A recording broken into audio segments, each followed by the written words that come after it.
भाजपचे कल मोठ्या प्रमाणात येतात आहेत। पियुष गोयल आघाडीवर आहे, राहुल शेवाळे आघाडीवर आहे, अमोल कीर्तीकर आणि अरविंद सावंत म्हणजे दोन सध्या मुंबईवर। अमोल कीर्तीकरांची महत्त्वाची जागा आणि अमोल कीर्तीकर आणि अरविंद सावंत दक्षिण मुंबई आणि तिकडे उत्तर पश्चिम मुंबई, त्यामुळे अमोल कीर्तीकर आणि इकडे अरविंद सावंत आघाडीवर, इकडे पियुष गोयल आणि राहुल शेवाळे आघाडीवर। त्यामुळे मुंबईमध्ये देखील 2-2 इव्हन बॅटल आपल्याला बघायला मिळते। आणि देशामधली आपण परिस्थिती बघितली तर इंडिया 78, इंडिया 29, इतर 543 जागांपैकी हे कल हाती आलेले आहेत। आणि मुंबईमध्ये अश्विन खास करून ज्या जागा शिवसेना विरुद्ध शिवसेना आहेत त्याच्याबद्दल जास्त इंटरेस्ट आहे। मावळमध्ये काय घडतंय, मावळची अपडेट येते। मावळमधलं नेमकं कोण आघाडीवरती? मावळचा मतदारसंघ महाविकास आघाडीसाठी सध्या फेवर मध्ये असल्याचं पाहायला मिळते। संजोग वाघेरे मावळमधनं आघाडीवर असल्याचं। तेव्हा श्रीरंग बारणे जे विद्यमान खासदार आहेत ते पिछाडीवर आहेत, संजोग वाघेरे आघाडीवर, पियुष गोयल राहुल शेवाळे मुंबईतनं आघाडीवर, मावळमध्ये संजोग वाघेरे आघाडीवर। कल झपाट्याने यायला लागलेले आहेत। चित्र जे आहे ते आपल्याला बदलताना बघायला मिळते। भाजप 5, शिंदे 2, ठाकरे 5, शरद पवार 4, काँग्रेस 1, एकूण 17 कल महाराष्ट्रामधले हाती आलेले आहेत। 7 महायुतीच्या दाखवत आहेत आता कल बाजूने, मवियाच्या बाजूने आहेत 10 कल। बरोबर आहे। आणि राहुल शेवाळे सुद्धा दक्षिण मध्य मुंबईतनं विद्यमान खासदार आहेत। राहुल शेवाळे शिवसेनेकडनं धनुष्यबाणावरती लढतायत।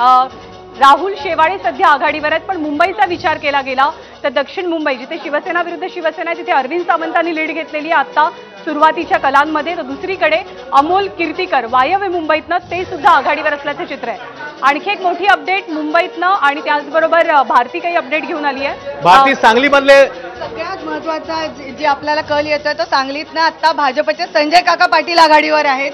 आपल्याला वाटत होतं की विशाल पाटील आघाडी घेतात का, पण अजूनही संजय काका पाटलांनी आघाडी घेतलेली दिसते। तर 3 पाटलांची लढाई संजय काका पाटील, विशाल पाटील, चंद्रहार पाटील आणि सध्याची अपडेट संजय काका पाटील भाजपचे आघाडीवर आहेत सांगलीमधून। आणि खास करून मुंबईकडे ज्या नजरा लागलेल्या आहेत, मगाशी तू टाली सांगितलीस त्याप्रमाणे 48 जागांपैकी 18 जागांचे कल आपल्या हाती आलेत। भाजप 6, शिंदे 2, ठाकरे 5, शरद पवार 4 आणि काँग्रेस 1 अशा खूप इंटरेस्टिंग कलांमध्ये सध्या आपण महाराष्ट्राच्या बाबतीत कल्याणमधला कल हाती आलाय। कल्याणमधला श्रीकांत शिंदे आघाडीवर आहे कल्याणमध्ये। आपल्याला अजून ठाण्याचा कल यायचा बाकी आहे, मात्र श्रीकांत शिंदे अपेक्षेनुसार आघाडीवर आहेत। श्रीकांत शिंदे विद्यमान खासदार आहेत आणि वैशाली दरेकरांसोबत त्यांची लढत होतीये, पण श्रीकांत शिंदेंनी पहिल्या फेरीपासूनच आघाडी घेतल्याचं चित्र आहे। पोस्टल बॅलेट आणि ईव्हीएम अशी एकत्रित मोजणी सुरू झाली आहे। बारामतीच्या लढतीकडे सर्वांचं लक्ष।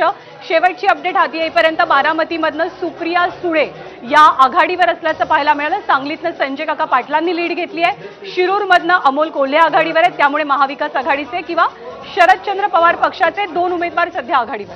आणि एकूण आता आकडेवारी देखील जी समोर आहे त्यानुसार भाजप 6, शिंदे गट 3, ठाकरे 5, शरद पवार 4, काँग्रेस 1, 19 कल हाती आलेले आहेत आणि ज्याच्यामध्ये 9 आणि 10 अशी स्थिती बघायला मिळते। अधिक अपडेट भारतीकडनं। भारती संपूर्ण कोल्हापूरसाठी महत्वाची अपडेट आहे। शाहू महाराज आघाडीवर आहे। आता पोस्टल मतदान संपत आलेलं आहे आणि शाहू महाराज महाविकास आघाडीचे शाहू महाराज, तेव्हा शाहू महाराज संजय मंडलिक अशी लढाई। आणि कोल्हापूरमधून सध्याची अपडेट काँग्रेसकडून शाहू महाराज आघाडीवर। तर पश्चिम महाराष्ट्रामधल्या 2 जागा सांगलीची आणि कोल्हापूरची। सांगलीमधनं सध्या संजय काका आघाडीवरती आहेत। ईशान्य मुंबईतनं संजय दिना पाटील यांनी आघाडी घेतली, म्हणजे महाविकास आघाडीला आणखी एक ऍडव्हान्टेज मुंबईमध्ये मिळताना दिसतोय। टॅली काय सांगते, 22 जागांचे कल हाती आलेत। भाजप 6, शिंदे 3। वर्षा गायकवाड आणि उज्ज्वल निकम यांच्याबद्दलची एक अपडेट येते आहे भारती। खरं तर एक महत्वाची अपडेट आहे। वर्षा गायकवाड यांनी सुरुवातीच्या कलांमध्ये आघाडी घेतलेली आहे। उत्तर मध्य सगळ्यात महत्वाचा मुंबईतला मतदारसंघ उत्तर मध्य, वर्षा गायकवाड। त्यामुळे मुंबईमध्ये ज्ञानदा महाविकास आघाडीने 4 ठिकाणी आघाडी घेतलेली दिसते। अरविंद सावंत, त्यासोबतच अमोल कीर्तीकर, इकडे संजय दिना पाटील आणि तिकडे वर्षा गायकवाड। मुंबईमध्ये 4 ठिकाणी महाविकास आघाडीचे उमेदवार आघाडीवर आहेत। म्हणजे पियुष गोयलांचा मतदारसंघ वगळता महायुतीला अजून तरी मुंबईमध्ये ऍडव्हान्टेज मिळतो। पियुष गोयल आणि राहुल शेवाळे हे 2 ठिकाणी आघाडीवर, 4-2 असं सध्या मुंबईमधलं चित्र आहे। बरोबर आहे। कलांमध्ये भाजपची 100 पूर्ण झालेली आहे। एनडीए 119 जागांवरती आघाडीवर आहे। इंडिया आघाडी 41 जागांवरती आघाडीवर आहे। कलांमध्ये भाजपनं आपली 100 गाठलेली आहे। पण महाराष्ट्रात काय होत आहे, महाराष्ट्राचे आकडे कसे बदलतायत, कुणाच्या बाजूने मतदार झुकतायत याची सर्वात मोठी उत्सुकता। अश्विन खरं आहे, त्यामुळे 22 जागी आता कल समोर आलेले आहेत। महायुती 9 आणि महाविकास आघाडी 10 असं चित्र आहे। भाजप 6, शिंदेची शिवसेना 3 जागी आघाडीवर। अजित पवारांनी अजून तरी अकाउंट ओपन केलं नाहीये। ठाकरे 6 ठिकाणी आघाडीवर, शरद पवार 5 ठिकाणी, 4 ठिकाणी किंबहुना काँग्रेस 3, त्यामुळे 21 ठिकाणचे कल समोर येत आहेत। 9-12 अशी आताची स्थिती आहे। अच्छा, आपण 100 भाजपची कलांमध्ये 100 पूर्ण झालेली आहे, तर आपण ढोल वाजवून भाजपच्या 100 बद्दल आपल्या प्रेक्षकांना माहिती देऊयात। कलांमध्ये भाजपनं 100 गाठली आहे, 100 पूर्ण केलेली आहे।